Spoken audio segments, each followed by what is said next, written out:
This is a story of a pilgrim, a wanderer. Not on a journey to a holy place, but on a far deeper quest, the search for his soul. Honestly, he wasn't at all sure if he had one. Very many years before, when he was a vibrant young man and traveled a lot in search of a deeper meaning in his life. A Tibetan monk he happened to walk with for some time in India told him that not every human has a divine soul.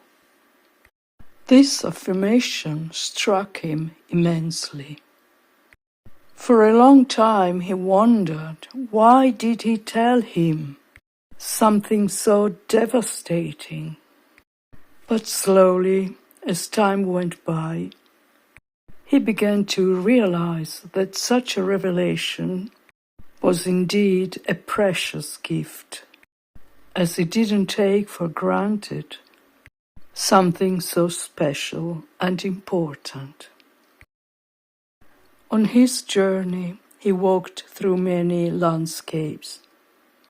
Ancient echoes, in their mute words, gave him hints he had to become aware of. Arcane secrets were unveiled to his blind eyes. And with all the people he met on his path, he had to learn to distinguish the good tongue from the bad one, often hidden behind opposite masks. The smiling and the soothing ones were the seducing traps of the opposer, while the sober and the severe ones were often the real treats, full of blessings. One evening, as twilight was slowly welcoming the dark of the night, he came upon an elderly, gentle lady seated before a nice old cottage. Her figure glimmered under the soft glow of the evening light. She raised a hand, beckoning. Her voice called out, asking if he was thirsty and wanted a cup of tea. It was almost night, and somehow he felt safe to sit with this friendly old lady. While he was drinking, she suddenly began to speak in a very solemn way that almost awed him. The soul isn't something you find out there. It is something you cultivate within, she declared. All of a sudden, he had the certitude he finally had an answer. No, he had the answer. He left with a good sentiment in his heart. It was a very serene night, the stars and the full moon shining peacefully in the sky, bathing the land in a magic luminescence. Everything emanated an intense tranquility. A profound sense of peace spread throughout his entire being, and in that stillness, the words of the old gentle lady began to dilute their hypnotic pull. The spell fell apart, unveiling hollowness where wisdom had seemed to dwell. He repeated her sentence to himself. It is something you cultivate within. Reflecting, he thought, you cultivate something that exists.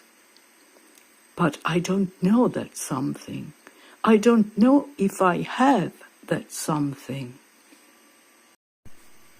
As he pondered, a storm of unease swirled within him.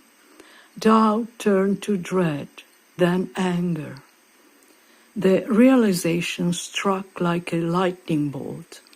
The old, gentle lady was not a real old, gentle lady. He realized the seducing trap. He recognized the opposer, always trying to captivate and mislead with soothing illusions. But at the same time, he knew the opposer, with his tricks, is always at the service of the greater good, and his eventually are not tricks, but trials to test the real goodwill.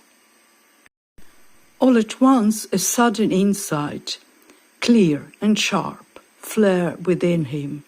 He realized that within himself something had an unexpected movement. He couldn't explain it in a different way. There was a sudden and mute movement that yet spoke to him immediately. His soul's voice, he recognized his soul. That movement, that inner movement, that sudden shift of energy deep inside, a tangible, although almost undetectable, inside energy movement. A distressing, unsettling, sudden inside energy movement, if the message is no, don't do it. While a soothing and reassuring energy feeling, if the answer is yes, go ahead. The soul does not spend words in teaching, patronizing, nor speaks romantic talks. The soul lights up signals. You perceive the inner shift and immediately you feel the yes or no answer. It is very direct, the soul.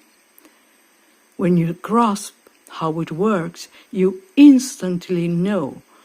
A total, physical certitude, no doubts, just the feeling of absolute truth. This is the soul. If you do have a divine soul, your compass is inside.